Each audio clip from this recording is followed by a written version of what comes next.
Welcome to my channel. আজকের ভিডিওতে রায় Martin প্রশ্নবিচিত্রার 2024 সালের এটা নতুন প্রশ্নবিচিত্রা। তো এই প্রশ্নবিচিত্রার ক্লাস 5-এর ফার্স্ট ইউনিট টেস্টের অঙ্কের সমাধানটা করব। তো দেখো, এটা নতুন কোশ্চেন ব্যাংক। তো তোমাদের সামনে ফার্স্ট ইউনিট টেস্ট পরীক্ষা। তো এই পরীক্ষাতে যে সমস্ত কোশ্চেনগুলো আসবে এইগুলো যদি প্র্যাকটিস করো তো এই ধরনেরই কোশ্চেন আসবে, কোনোটা হুবহু একই রকম কোশ্চেন আসবে। তো এইটা যদি ভালোভাবে প্র্যাকটিস করো তাহলে ফার্স্ট ইউনিট টেস্টে খুব ভালো নম্বর পাবে আশা করি। তো এইটা আজকে 1 নম্বর মডেল পেপারটার সমাধান করব। দেখো, প্রথম কোশ্চেনটা আছে যে শূন্যস্থান পূরণ করো। গসাগু এর পুরো নামটা কি? গ সা গু এইগুলো নামের প্রথম লেটারটা দিয়ে মানে বর্ণটা দিয়ে করা হয়েছে। তো এর পুরো নামটা কি? তো আমি দেখো পাতায় প্রত্যেকটা প্রশ্নের উত্তর করে রেখেছি। গসাগু এর পুরো নাম হচ্ছে গরিষ্ঠ সাধারণ গুণনীয়ক। এটা ভালো করে খেয়াল করবে। লসাগু হলে লঘিষ্ঠ সাধারণ গুণিতক, আর গসাগু হলে গরিষ্ঠ সাধারণ গুণনীয়ক। এই গুণনীয়ক আর গুণিতকটা অনেক ছাত্রছাত্রী ভুল করে ফেলে, তো এটা ভালো করে একটু খেয়াল রাখবে। তারপরের প্রশ্নটা হচ্ছে দেখো, দুটি পরস্পর মৌলিক সংখ্যার লসাগু। তাহলে দুটো পরস্পর মৌলিক সংখ্যা যদি হয় তাদের সাধারণ গুণনীয়ক হবে 1। এরকম যদি সংখ্যা দুটো থাকে, যেমন ধরো 3 আর 5, তো এদের লসাগু হবে সংখ্যা দুটির গুণফল। মানে 3 আর 5 এই পরস্পর মৌলিক সংখ্যা দুটোর লসাগু, সাধারণ গুণনীয়ক তো 1, তাহলে লসাগু হবে এই সংখ্যা দুটো গুণ করলেই লসাগু বেরিয়ে যাবে। মানে 3 আর 5-এর লসাগু হবে 15। তাহলে এখানে অ্যান্সারটা হবে সংখ্যা দুটির গুণফল। এরপরে দেখো, এখানে আছে 1450 আর এখানে 1045। সংখ্যা দুটিতে 5-এর স্থানীয় মানের পার্থক্য নির্ণয় করো। দেখো, এই সংখ্যাটাতে 5টা আছে কোথায়? একক দশকের ঘরে। তাহলে এখানে 5-এর স্থানীয় মান হচ্ছে 50, আর এখানে 5টা আছে এককের ঘরে। তাহলে এখানে 5-এর স্থানীয় মান হচ্ছে 5। তাহলে দেখো, এই 1450 সংখ্যাটিতে 5-এর স্থানীয় মান কত? 5টা দশকের ঘরে আছে, মানে 50। আর 1045 এটা 5টা এককের ঘরেই আছে, তাহলে 5-এর স্থানীয় মান হবে 5। দিয়ে যে পার্থক্য বার করতে বলেছে মানে বিয়োগ, তাহলে 50 থেকে 5 বিয়োগ করলাম 45। এর পরেরটা দেখো বলেছে অধক্রমে সাজিয়ে লেখো। অধক্রমে কথাটার মানে হচ্ছে বড় থেকে ছোট সাজিয়ে লিখতে হবে। এই জায়গাটাও অনেক ছাত্রছাত্রী ভুল করে ফেলে, ঊর্ধ্বক্রম আর অধক্রম ব্যাপারটা ঘুরিয়ে ফেলে। তো এইখানে অধক্রম মানে বড় থেকে ছোট। একটা সাধারণ কথা, চলতি কথায় বলে না, তোর রেজাল্ট খুব অধঃপতন হচ্ছে, বা তোর খুব অধঃপতন হচ্ছে, তার মানে আগে ভালো ছিল এখন খারাপ হয়ে যাচ্ছে, তার মানে আগে বেশি ছিল এখন কমে যাচ্ছে। তাহলে এইটা বড় থেকে ছোট, এইগুলোর মধ্যে সব থেকে বড় সংখ্যা কোনটা সেটা আগে লিখতে হবে। দেখো, এটা আছে 85,212, 85,250, 85,232, 85,265। প্রত্যেকটাতে 85,000 আছে। তাহলে শেষ 3টে অঙ্ক খেয়াল করলেই হবে। তো 265 দেখো সব থেকে বড়, তারপরে হচ্ছে 250, তারপরে 232, তারপরে 212। তো এটা সাজিয়ে এইভাবে লিখবে, এরকম চিহ্ন দিয়ে লিখবে। এটাকে বলা হয় গ্রেটার দেন বা অপেক্ষাকৃত বড় চিহ্ন, মানে এই ধারটা বড়, এই ধারটা ছোটো থাকবে তুলনামূলক। তাহলে 85,265টা সবচেয়ে বড়, তারপরে 85,250, তারপরে 85,232, তারপরে 85,212। তো এরকম চিহ্ন দিয়ে লিখবে। আর যদি ঊর্ধ্বক্রমে বলে তো এরকম লেস দেন চিহ্ন দিয়ে লিখবে, মানে অপেক্ষাকৃত ছোট। এর পরের প্রশ্নটা বলেছে 5 অঙ্কের ক্ষুদ্রতম সংখ্যার থেকে 3 অঙ্কের বৃহত্তম সংখ্যা কত ছোট? তাহলে 5 অঙ্কের ক্ষুদ্রতম সংখ্যাটা লিখে নেবে, আর 3 অঙ্কের বৃহত্তম সংখ্যাটা লিখে নেবে। কত ছোট মানে দুটো বিয়োগ করব। তাহলে দেখো, 5 অঙ্কের ক্ষুদ্রতম সংখ্যা হচ্ছে 1-এর পাশে 4টে শূন্য বসিয়ে দেবে। তাহলে এখানে 1 লিখেছি, 4টে শূন্য পরপর বসিয়ে দিয়েছি, মানে 10,000। আর 3 অঙ্কের বৃহত্তম সংখ্যা হচ্ছে পরপর 3টে 9 লিখবে, কারণ 1 অঙ্কের বৃহত্তম সংখ্যা কত? 9। তাহলে 3 অঙ্কের বৃহত্তম সংখ্যা 3টে 9। পার্থক্য বার করতে বলেছে মানে দুটো বিয়োগ। 9 আর 1-এ 10 হাতে আছে 1, 1 আর 9 10-এর শূন্য হাতে আছে 1 আর 9 10-এর শূন্য হাতে আছে 1 আর 9 10। তাহলে কতটা ছোট? 9,001 ছোট। তাহলে 5 অঙ্কের ক্ষুদ্রতম সংখ্যা হচ্ছে 1-এর পাশে 4টে শূন্য, আর 3 অঙ্কের বৃহত্তম সংখ্যা হচ্ছে 3টে 9, মানে 999। দিয়ে দুটো পার্থক্য মানে দুটো বিয়োগ করব। এর পরেরটা বলেছে দেখো যে এইটা দিয়ে ভাগ করতে বলেছে, তাহলে এটা দিয়ে ভাগ করব।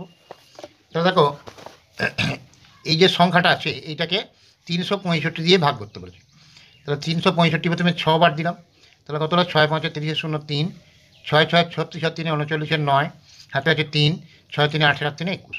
দিয়ে এটা থেকে একটা বিয়োগ করবো, তাহলে 4 9 আর 8 7 হাতে আছে 1 আর 1 2, তাহলে 84 হলো। এবারে এই শূন্যটা নামলো, তাহলে 840। এবার 365টা দুবার দিলাম, দুবার দিলে কত হলো? 2 5 10-এর শূন্য হাতে আছে 1, 2 6 12 একে 13, 3 হাতে আছে 1, 2 3 6 একে 7, 730। এবার এইটার থেকে এটা বিয়োগ করবো 0, 3 আর 1 4, 7 আর 1 8, দিয়ে এই শূন্যটা নামলো, তাহলে হলো 1100। এবার ধরো 3 বার দিলাম, 3 5 15, 5 হাতে আছে 1, 3 6 18 একে 19, 9 হাতে আছে 1, 3 3 9 একে 10, 1095। এবার এইটা থেকে এটা বিয়োগ করবো 5 আর 5 10 হাতে আছে 1, 1 আর 9 10 10 মিলে গেল 0 হাতে আছে 1, 1 আর 1 মিলে গেল 0, আর কিছু হবে না। তাহলে এখানে ভাগ শেষ হলো 5 আর ভাগফল হয়েছে 623। তাহলে ভাগফল 623, ভাগ শেষ 5। এরপরে দেখো এই অথবা অঙ্কটা দেওয়া আছে, এখানে বলেছে দুটি সংখ্যার গুণফল হচ্ছে 484, সংখ্যা দুটির গসাগু 11 হলে লসাগু নির্ণয় করো। আমরা কি জানি যে লসাগু আর গসাগু যদি গুণ করি তাহলে সংখ্যা দুটোর গুণফল বেরোয়। তাহলে কীরকমভাবে করবে, যে আমরা জানি কি যে লসাগু গণিত গসাগু সমান সংখ্যা দুটির গুণফল। তো এখানে লসাগুটা দেওয়া নেই, তাহলে লসাগু লিখলাম। গণিত এখানে আছে গসাগুটা 11 দেওয়া আছে, আর গুণফলটা দেওয়া আছে 484। তাহলে লসাগুর সঙ্গে গসাগু মানে 11টা গুণ করলে 484 হবে। তাহলে এইটা যখন গুণ আকারে ছিল, এটাকে সমান চিহ্নের ওইদিকে নিয়ে গেলে ভাগ হবে। এই সম্পর্কটা পাল্টে যায়, গুণ থাকলে ভাগ হয়, ভাগ থাকলে গুণ হয়, যোগ থাকলে বিয়োগ, আর বিয়োগ থাকলে যোগ হয়। তাহলে লসাগুর সঙ্গে 11টা গুণ ছিল, 11টা ওইদিকে নিয়ে গেলে ভাগ হয়ে যাবে। তাহলে 484 ভাগ 11।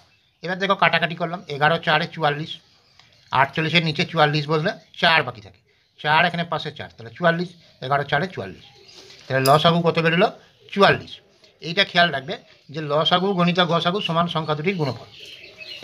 এর পরের অঙ্কটা দেখো দেওয়া আছে যে দুটি সংখ্যার যোগফল 2420 এবং তাদের বিয়োগফল 1224 হলে সংখ্যা দুটি কী কী। তাহলে সংখ্যা দুটো যোগ করে এই রেজাল্টটা বেরিয়েছে, আর ওই সংখ্যা দুটোই বিয়োগ করে এইটা বেরিয়েছে। তাহলে সংখ্যা দুটো কী কী, এই অঙ্কগুলো দেখবে তোমাদের টেক্সট বইতে আছে, এগুলো খুবই ইম্পর্টেন্ট অঙ্ক, তো এইগুলো ভালোভাবে প্র্যাকটিস করবে। সংখ্যা দুটোর মধ্যে একটা বড় একটা ছোটো থাকবে, কারণ বড় সংখ্যা ছোটো সংখ্যা বিয়োগ করে বিয়োগফলটা বেরোবে, আর বড় সংখ্যা ছোটো সংখ্যা যোগ করে যোগফলটা বেরোবে। এরকমভাবে লিখবে, বড় সংখ্যা যুক্ত ছোটো সংখ্যা সমান 2420, আর বড় সংখ্যা বিযুক্ত ছোটো সংখ্যা সমান 1224। এবার যদি আমি যোগ করে দিই, এখানে যোগ কথাটা লিখবে, তাহলে এখানে প্লাস ছিল মানে যোগ চিহ্ন ছিল, এখানে বিয়োগ ছিল, তাহলে এই দুটো বাদ চলে যাবে, যোগ আর বিয়োগ মানে প্লাস আর মাইনাস এই দুটো বাদ চলে যাবে।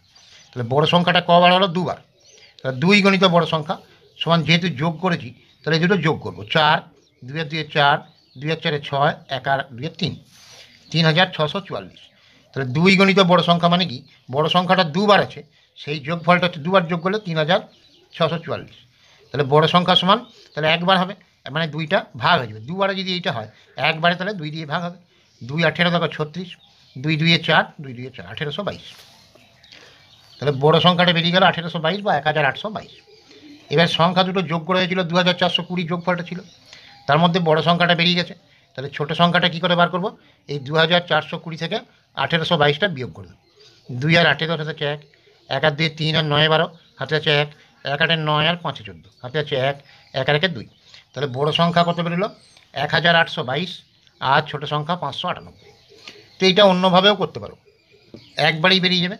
দেখো বড় সংখ্যা সমান এই যোগফলটা আর এই বিয়োগফলটা যোগ করে 2 দিয়ে ভাগ, বড় সংখ্যাটা কী করে বেরোবে, এই যোগফলটা আর এই বিয়োগফলটা এই দুটো যোগ করবো, 2 দিয়ে ভাগ। তাহলে এই দুটো যোগ করলে দেখো 4 আর 2 2 আর 2 4, এখানে 4 হলো, 2 আর 2 4, 2 আর 4 6, আর 2 আর 1 3, আর নিচে 2 দিয়ে ভাগ করবো, তাহলে 1822, বড় সংখ্যা 1822।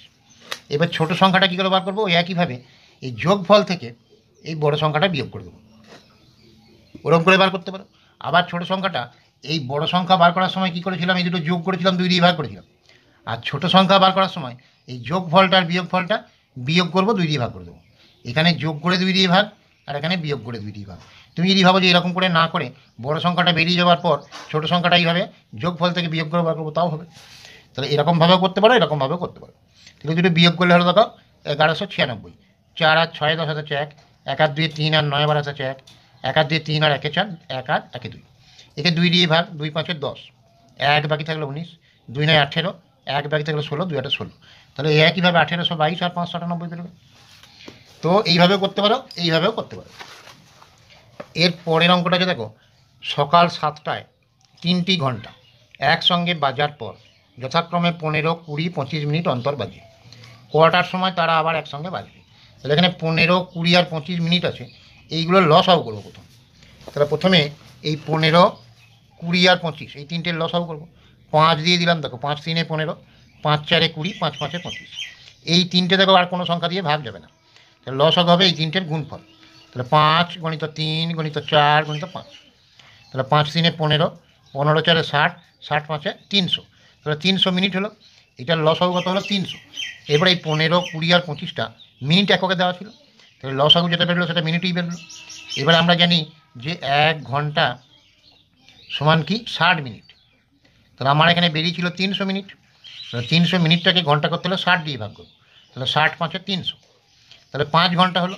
আমার সকাল 7টার সময় ঘন্টাগুলো একসঙ্গে বেজেছিল, তাহলে 5 ঘন্টা পর আবার বাজবে। সকাল 7টার পর 5 ঘন্টা, মানে 7টার সঙ্গে 5টা যোগ করে দেবো, তাহলে বেলা 12টার সময় আবার একসঙ্গে বাজবে।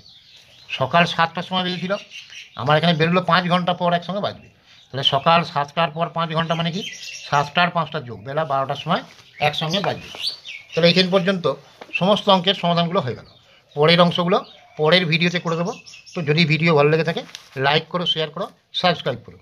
আর আগের বছরে দেখবে অনেক প্রশ্নের সমাধানও করে দেওয়া হয়েছে কোশ্চেন ব্যাংকের, যদি না দেখে থাকো আমি ডিসক্রিপশন বক্সে লিঙ্ক দিয়ে দেবো, তাহলে লিস্ট থেকে দেখে নিই।